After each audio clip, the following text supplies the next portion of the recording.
Segunda sesión. Determinación experimental de la constante de tiempo en un circuito RC. Sobre la placa de inserción montamos el circuito que se ve en la figura. Se trata de un circuito serie RC con una resistencia de valor de 10 kiloohmios, un condensador de capacidad 10 nanofaradios y un generador de funciones que proporciona una señal cuadrada VG de frecuencia 500 Hz con un valor máximo de 5 voltios y uno mínimo de 0 voltios. Verificamos que el osciloscopio está en modo DC, tanto para el canal 1 como para el canal 2, tecla ACDC de cada canal oprimida. Y mediante una sonda introducimos por el canal 1 la señal que produce la fuente y la visualizamos. Como vemos, es cuadrada, aunque las trazas verticales de la señal no se representan. Tiene más 5 voltios de valor máximo y 0 voltios de mínimo, con un periodo de 2 milisegundos que equivale a la frecuencia de 500 Hz. Mediante una segunda sonda tomamos la señal en los extremos del condensador y la introducimos en el canal 2 del osciloscopio. Visualizamos esta segunda señal activando el canal 2, la tecla canal 1, canal 2.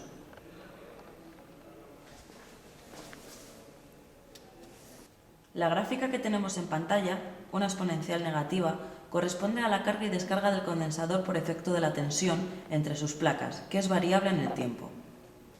Activamos la tecla dual y vemos en la misma pantalla las dos gráficas. Las dibujamos.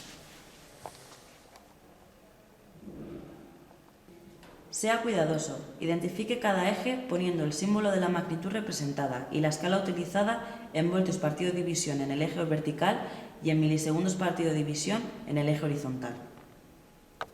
Cambiemos ahora cada uno de los canales a modo AC. Observamos que las dos señales se desplazan verticalmente hasta quedar representadas simétricamente respecto al eje horizontal, ya que a pesar de que llevan continua, los canales están en modo AC y no se visualizan. La tensión máxima entre las armaduras del condensador, según indica la gráfica, es de más 2,5 voltios y la mínima menos 2,5 voltios, que coinciden con la máxima y mínima proporcionada por la fuente. La razón es la siguiente. En un periodo, 2 milisegundos, el condensador se carga y se descarga, por lo que tiene un tiempo para cargar de 1 milisegundo y necesita 5 veces la constante de tiempo, es decir, 0,5 milisegundos, por lo cual se carga totalmente, alcanzando la tensión de la fuente, 2,5 voltios. Elijamos la escala 1 voltio partido división para los dos canales. Y modificamos ahora la frecuencia de la señal que proporciona el generador sin cambiar su amplitud, mediante el mando de frecuencia, pasando a una de 5000 Hz. Es decir, la señal ahora tiene un periodo de 0,2 milisegundos. El tiempo que dispone el condensador para cargarse prácticamente en su totalidad será la mitad, 0,1 milisegundos, claramente inferior a los 0,5 milisegundos que necesita. Por tanto, no llega a cargarse totalmente y la tensión entre sus armaduras no alcanza ni el valor máximo de 2,5 voltios ni el mínimo de menos 2,5 voltios. Como se visualiza ahora en la pantalla del osciloscopio, la tensión máxima que se alcanza entre las armaduras del condensador es claramente inferior a la que proporciona la fuente. Determinación experimental de la constante de tiempo tau en un circuito RC.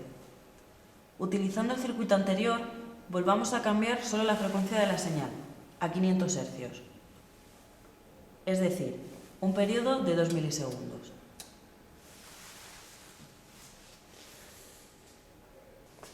Desplazamos con Xpos ambas gráficas para una medida más cómoda.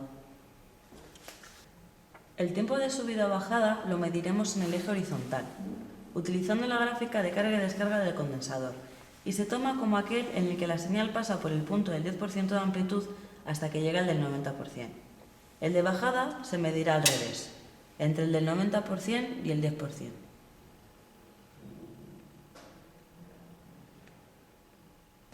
En nuestra gráfica, el tiempo de bajada será desde aquí hasta aquí, es decir, 1,4 divisiones.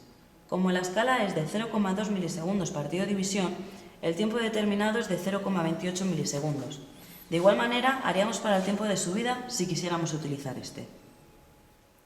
La constante de tiempo tendrá por tanto un valor de tau igual a 0,28 entre 2,2, es decir, 0,127 milisegundos, que como vemos es muy próximo al determinado teóricamente que era de 0,1 milisegundos.